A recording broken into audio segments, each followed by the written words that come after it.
Welcome back. You're joining us here on a non-stop coverage of the Ukraine war. Day 6 of the Russian invasion, and it's clear that the Russian president is getting impatient, and he wants one part of Ukraine that we've been talking about, the capital of Kyiv. Incredible. I mean, this is the capital, Akshita, like you just pointed out, and you've been tracking, where these tanks are actually coming from. Why don't you show our viewers where they're coming from? So I understand it's from the north. Yeah, we've been going through the satellite images, and what we saw was, in fact, a huge number of tanks coming in from South Belarus through the north of Kyiv and then entering this way. What we've also been seeing, Shiv, is that parts like Kyiv and, other towns that are bordering Kyiv, you've got a sizable presence of Russian troops there. Besides that, of course, you've seen what's been happening in Chernihiv. So many powerful images of shelling, explosions being reported from here. And, of course, in Kharkiv, you have a huge sizable presence, again, of troops there, Shiv. So it's, this big tank convoy coming in from the north, as Akshita said, all the way into Kyiv at this point of time. So it's a 64-kilometer long convoy that's actually coming. I want to go across to Gaurav Sawant because life in Kyiv right now has been punctuated by air raid alerts and air raid drills. Apparently there's one that's on right now. Gaurav, over to you. What are you hearing? It's been happening all night. Shiv, it's been happening all night. We were in a bomb shelter till 2:30 at night, barely came back to our rooms, came out this morning, and once again air raid sirens went off and we were told to come back once again. And it's not just air raid sirens, it's also strikes happening. You can hear the thud, but it's still on the outskirts, not yet in capital Kyiv. You can hear explosions, but the atmosphere, the environment here is very, very tense. Multiple reasons for it. On one aspect, this image that you're talking about, a 64-kilometer long convoy that's coming in. The second aspect is what parliamentarians here are saying, and they've issued a statement saying pilots from Ukraine are going to Poland. They are to pick up 70 fighter jets. While is this just a morale boosting claim, they are to pick up 70 fighter jets from former Soviet bloc countries, which these pilots have flown. They could be Sus, they could be MiGs. Majority of them are MiG-29s. But what about the weapons? What about refueling? Where will they land if all the airfields have already been targeted and destroyed by the Russian, missile strikes? That's one big aspect. Also, the fact that people here are now being told by their parliamentarians that several Western countries are funding the supply of Javelin anti-tank guided missiles. They're also funding the supply of Stinger surface-to-air missiles. And in the next few weeks, massive supplies of weapons systems, arms, ammunition, replenishment will take place. The question remains, Shiv, will Kyiv be able to hold on for another several weeks or even a week, given the space at which the Russians are coming in, the missile strikes that are happening, and these air raid sirens that are going off every couple of hours now, Shiv? Gaurav, stay safe out there. You're telling us that you spent the night in a bomb shelter also. You're also telling us about the kind of ammunition that Ukraine's getting. Much needed, yes, but it could take time, obviously, for it to actually translate to them having resources on the ground. Right now on the streets of Kyiv, considering the kind of build-up along the borders of Kyiv, Gaurav, do you see that on the streets of the capital as well? Do you see Russian troops or tanks or any of that on the streets? Not at all. Not a soul on the streets. 8 p.m. onwards, there's curfew. They shoot at sight orders. Anyone seen on the streets post 8 p.m. Is a target for the security forces, for the militia and the army. So people clear the streets after sundown, and they cannot come out on the streets once again before 9 in the morning. It's snowing this morning. We came out of the place that we are staying. We came out on the streets, and at a street corner, we were told, no, get back in. And suddenly these air raid sirens went off, and everyone, whoever may have been out is back. The supermarkets are shut, shops are shut. There are no schools, colleges, workplaces. People, except to go to the medical store or to buy groceries from supermarket, there is no reason for anyone to be out. And since those supermarkets are shut, since banks are shut today, people actually do not know what will they do, especially this fear that's now playing out on television screens with this, massive movement of Russian troops that is being reported. Point one. Point two, Shiv and Akshita, Here it is being said that the fight back remains intense. Here, whether it's local television channels or local members of parliament, they are saying that they are not only fighting back, they continue to push back the Russians, inflicting very heavy casualties, indicating that they will fight. The question also remains, Shiv and Akshita, where is President Zelensky with Russian agencies claiming and insisting that he has fled the country or he's fled to a safer area, abandoning his people. So this misinformation campaign and this information warfare with information literally being flooded is a major cause for concern, which is leading to anxiety, prompting people to get to the nearest train station and try to leave Kyiv as quickly as possible. Gaurav, you know, the huge tank column that we've seen right outside Kyiv, it has T-72, T-80 tanks, it has TOS-1 rocket regiments, you know, it has BTR-80 armored personnel carriers. Lots of supply and logistic vehicles also rumbling towards Kyiv at this point of time. We do know that standoff attacks have already been happening on the city of Kyiv. There is a sense, Gaurav, I wonder if you're hearing it on the ground as well, that Putin now wants to wrap things up, quote unquote, wrap things up in the next 48 hours. He's had enough. He doesn't want things to go on beyond 1 week because it's making him look bad, and therefore he now wants to get to the main course, as it were, of this invasion. And everything that's been happening over the last 5 days was just an appetizer. Shiv, the indications are that things will intensify. Even last night when you and I were speaking on the broadcast, the impression was the night would see very intense firing and shelling, and that is why majority of the people were advised either remain at railway stations, remain at metros, remain at bunkers, or remain in bunkers in your buildings, in underground in your buildings, and that was the apprehension. Last night, yes, some standoff attacks did take place, but that intensification is the apprehension. That will happen perhaps in the hours ahead or maybe tonight. These huge columns moving towards Kyiv, is that an indication that the attacks are only to break the morale, to break the resistance of the fighting force that may want to resist Russian forces when they come in? Because whatever supplies and replenishments that are to come in and reinforcements that may come in will take some time, only coming through the western side, considering all other sides are blocked. Sea access not possible, air access not possible. Will they be heli dropped? Will they be air dropped, you know, at a safer location? All of that would be in the target of Russian radars. So the western land route is suspected. Will that be the next area where Russia will concentrate? Because that is actually also the evacuation route for foreigners and for locals leaving the city. Shiv, another aspect that Russian president is making very clear, according to reports that are coming in here, is Crimea.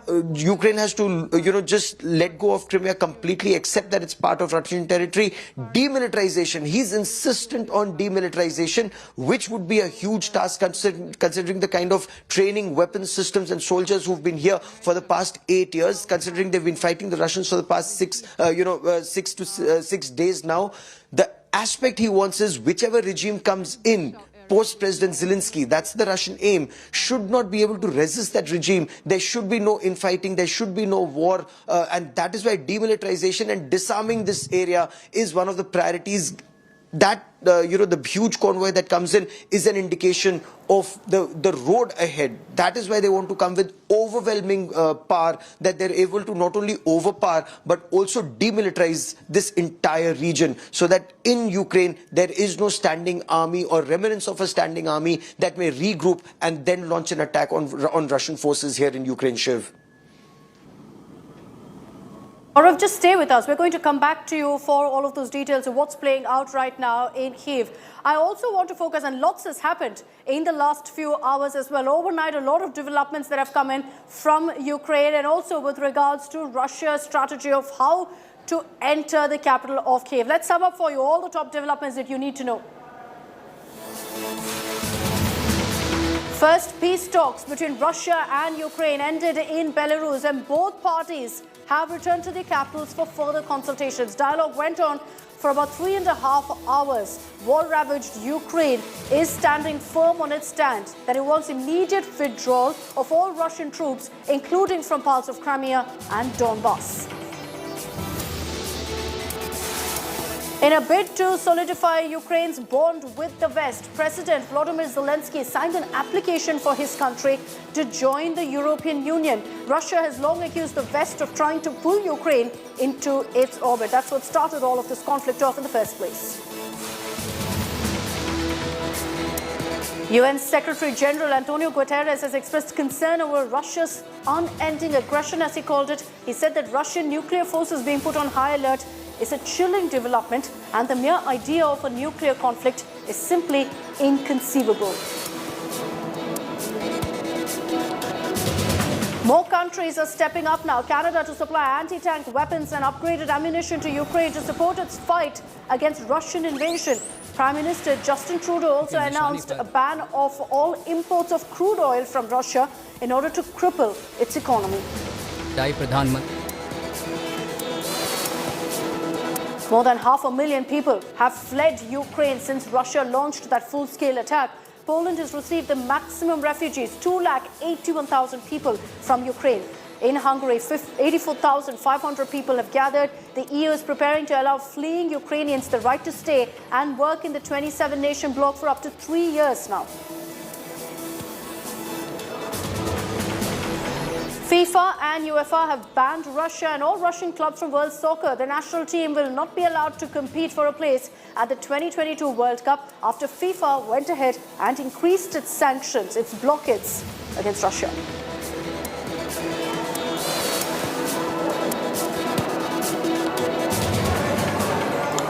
So those are, in fact, all the top developments that we've been tracking very closely here on the story shift. Gaurav is still with us, and he's been, of course, getting us all of those details of what's been playing out in the capital of Kyiv. Gaurav, we were talking about the massive convoy, the military convoy that's moving towards Kyiv. What are Ukrainian troops doing to stop them from entering into the city? Why are they right now on the outskirts and not really entering?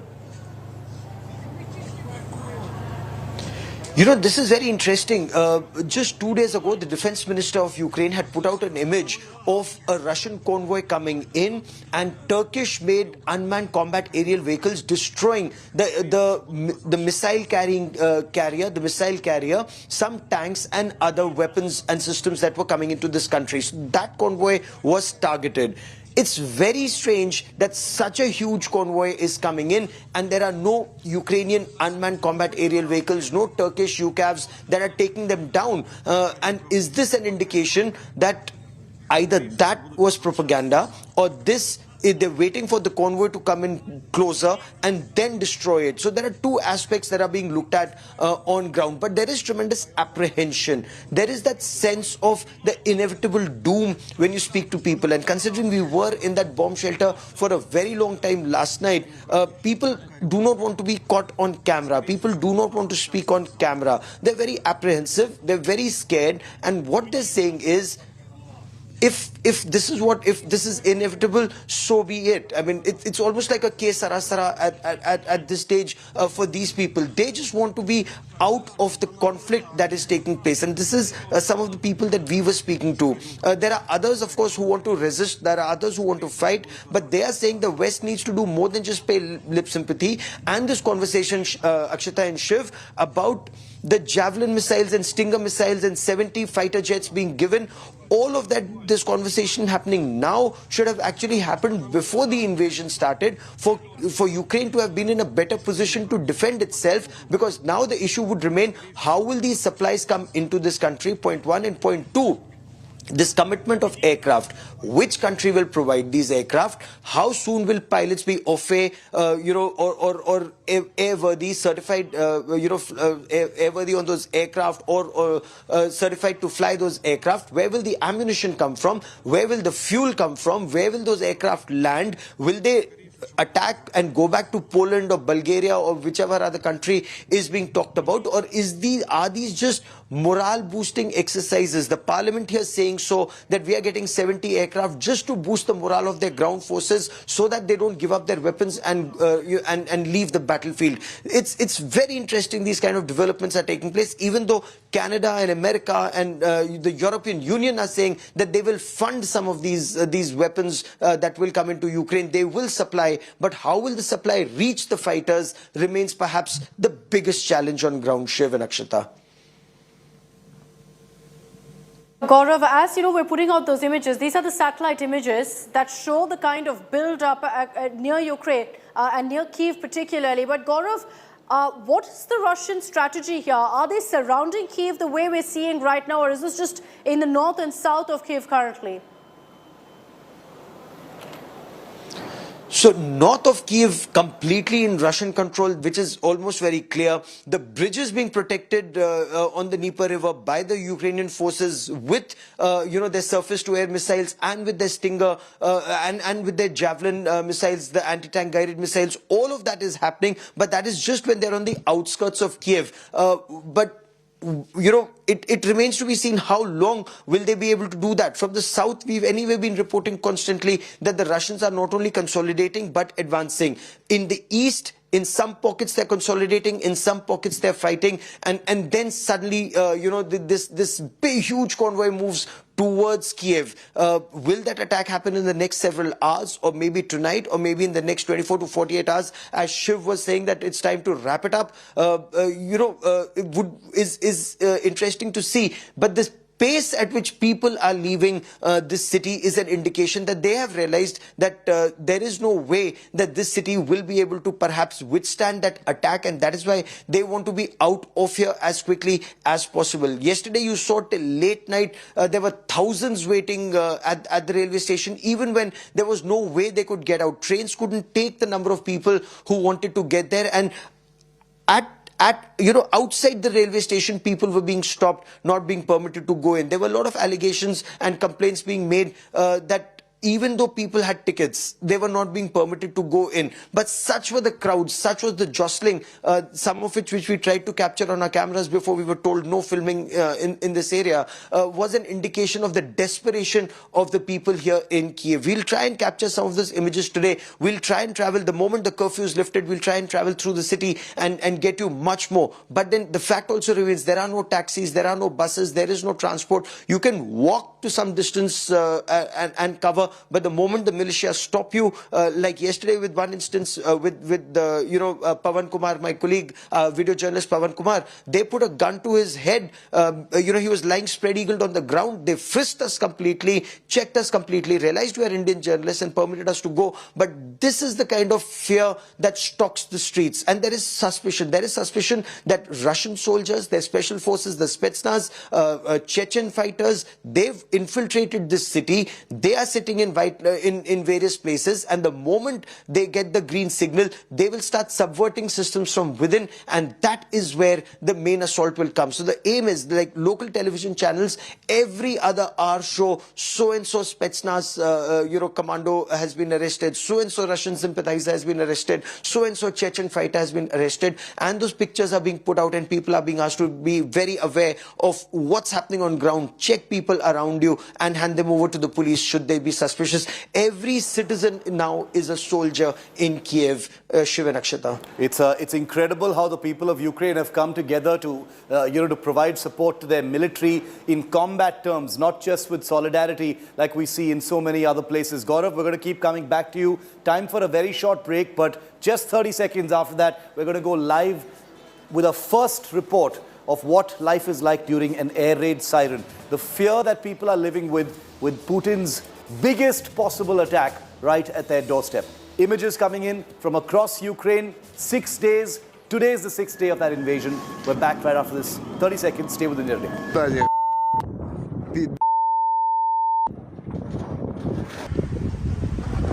See if I get a little bit closer. Yeah, so this is the damage.